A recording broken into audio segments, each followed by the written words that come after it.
시청해주셔서 대단히 감사합니다. 언뜻 보면 별것 아닌 단순한 플레이처럼 보이지만 1억 달러 스트라이커 솔랑케 손흥민의 플레이 스타일이 북런던에 패한 충격을 결코 극복할 수 없다는 결정적인 증거다.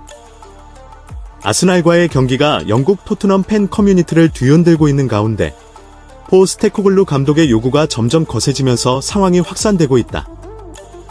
일부 전문가들은 랭커스터를 원톱으로 기용한 것이 실제로는 토트넘의 공격을 저지하고 있다고 분석해 분석 팬들을 충격에 빠뜨렸다. 풋볼 매거진 경기 후 스카이 스포츠에 인테르가 압도했지만 우리는 지난 시즌에도 그랬던 것처럼 세트피스에서 또 한 골을 내줬다고 말했다. 정말 실망스럽네요. 팬들도 실망할 것이라고 말했다. 100% 발전해야 하고 힘든 순간이지만 함께해야 해요. 우리는 파이널 서드에서 득점하지 못했고 골에 대한 책임은 선수들에게 있었습니다. 축구에서 가장 어려운 부분은 올바르고 정확한 결정을 내리는 것입니다. 갈 길이 멀지만 강하게 회복하겠다고 덧붙였다. 지배는 승리를 의미하지 않습니다. 사실 그는 우리가 가진 최악의 선장입니다. 그 사람은 몇 달째 그런 상태예요. 그는 자신의 자리를 지키고 있다고 말했다. 다른 팬들은 현장에서 리더십이 없다고 말했다. 주장은 목소리와 권위가 있고 모두에게 동기를 부여할 수 있는 사람에게 져야 한다. 손흥민은 주장이 아니다.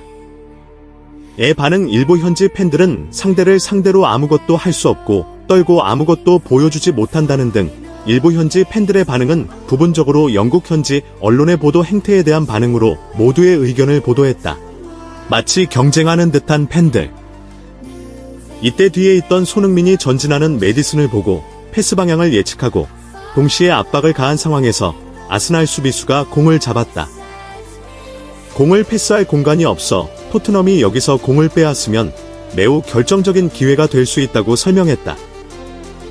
결국 아스널은 매우 빠르게 패스했지만 손흥민은 방향을 바꾸기 위해 다리를 뻗었다. 골문 앞에 홀로 선 솔랑케의 패스가 완벽한 패스를 남겼다. 그들은 계속했지만 여기서는 말도 안 되는 플레이 스타일로 인해 골을 넣을 것으로 기대할 수 있는 것은 솔랭가 아니라 타터넴의 랩이었습니다. 포스테코글루는 이런 플레이를 하는 선수를 사기 위해 무려 1,000억 원을 썼다는 것이 믿기지 않는다고 말했다. 나가서 공을 막아야 한다는 핑계를 대지만 이런 플레이 방식은 톱플레이어로서는 전혀 질이 부족하다. 이 공격수는 빅 6급 클럽에 속한다. 다른 각도에서 보면 그가 왜 그런 비난을 받는지 이해할 수 있다. 있는데 솔랑케 여기서 퍼스트 터치를 한 후 바로 슈팅을 때려서 했지만 터치가 짧아 풀스윙을 하며 슈팅을 하기에는 공이 너무 앞에 있어 이것을 한번 더 터치에 적당한 거리에 놓고 슈팅을 하려고 하는데 이때는 이미 상대 센터백 살리바 모든 각도를 다 차단하고 있어 늦었다고 말했습니다. 영국 매체들은 솔랑케 이런 수준 이하의 플레이에 대해서는 거의 언급하지 않고 엉뚱하게 손흥민이나 로메로를 공격하고 있는 것이 사실인데요. 이 상황에 대해 몇몇 팬들은 솔랑케 국적이 잉글랜드 자국 선수의 형편없는 첫 터치로 결정적 찬스를 무산시킨 것에 대해서는 눈을 감고 손흥민과 로메로를 공격하는 저열하고 비겁한 인종차별적 보도 행태라고 맹비를 퍼부으면서 히샬리송 다 더한데 참사를 이번 시즌에 랑케 만들어 낼 것이 자명하다고 목소리를 높였습니다. 그러나 일각에서는 팀을 바꾸고 경기에 나선 지 불과 2경기째 솔랑케에게 너무 엄격한 것 아니냐, 팀에 적응할 시간을 줘야 한다고 반박하는 것도 사실입니다. 하지만 일부 전문가들은 팀에 적응하고 그는 이 정도 수준의 선수에게 1,000억 원을 투자하는 구단은 없지만 1,000억 원을 투자하면 그 선수가 도착하자마자 맹렬하게 공격할 것이라고 반박했다. 그러나 고양이 본머스 시절부터 퍼스트 터치가 좋지 않아 결정적인 기회를 놓치는 데 불리했다. 이런 단점이 극복되지 않아 수준 높은 수비수를 상대하면 완전히 탈락하는 문제를 안고 있는 공격수라고 그는 믿는다.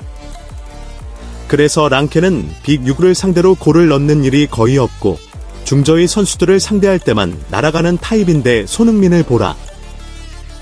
손흥민은 탑 공격수는 아니지만 완벽하고 부드러운 퍼스트 터치에 이어 유려한 슈팅을 선보이며 데뷔한 해를 제외하고 시즌 내내 두 자릿수 득점을 기록했다. 톱 공격수가 아닌 좌익 공격수가 그렇게 많은 골을 넣기 위해 다른 전문가들은 토트넘이 손흥민을 비롯해 올여름 이적 시장에서 잘못된 위치에 있는 선수들을 보강했다고 본다. 원톱에 놓고 손흥민을 지원하는 좌우 수준급 윙어들이 보강하거나 메디슨을 대체할 공격형 미드필더를 영입해 공격 작업의 효율을 높이고 손흥민에게 찬스를 몰아줘야 하는데 랑케 원톱으로 놓고 최정상급 공격수인 손흥민을 좌측으로 뽑아 역으로 랑케 지원하도록 전술을 운영해 초반 내 경기에서 승점을 겨우 3점을 얻은 것이라고 말했습니다. 이들은 지난 시즌 초반 3라운드에서 토트넘은 히샬리송 원톱으로 놓고 심각한 골 결정력 부재를 겪으며 겨우겨우 승리를 따내는 문제에 대해 영국 매체들의 엄청난 비난을 얻어맞는다. 그래서 꺼낸 카드가 바로 손흥민을 4라운드 벌리전부터 원톱으로 기용한 것이라고 말하면서 손흥민은 나오자마자 벌리전에서 해트트릭을 기록하며의 새로운 유형의 스트라이커가 등장했다는 것을 알리기 시작했다고 말했습니다.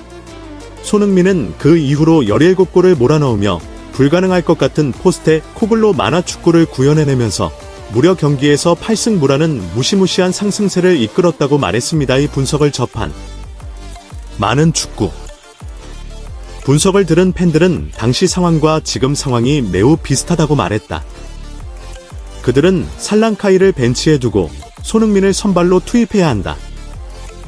서로 경쟁하는 것은 자살행위이다. 공격수 솔랑케는 토트넘이 경기력이 좋지 않아 패했고 손흥민이 준 결정적인 기회를 놓쳤다고 말했다. 손흥민이 있었다면 경기를 마쳤을 것이라 짐작해 많은 팬들이 고개를 끄덕였다. 포트볼 매거진에 가입하고 회원이 되면 매일 더 나은 동영상을 만들고 싶은 욕구가 불타오르게 됩니다.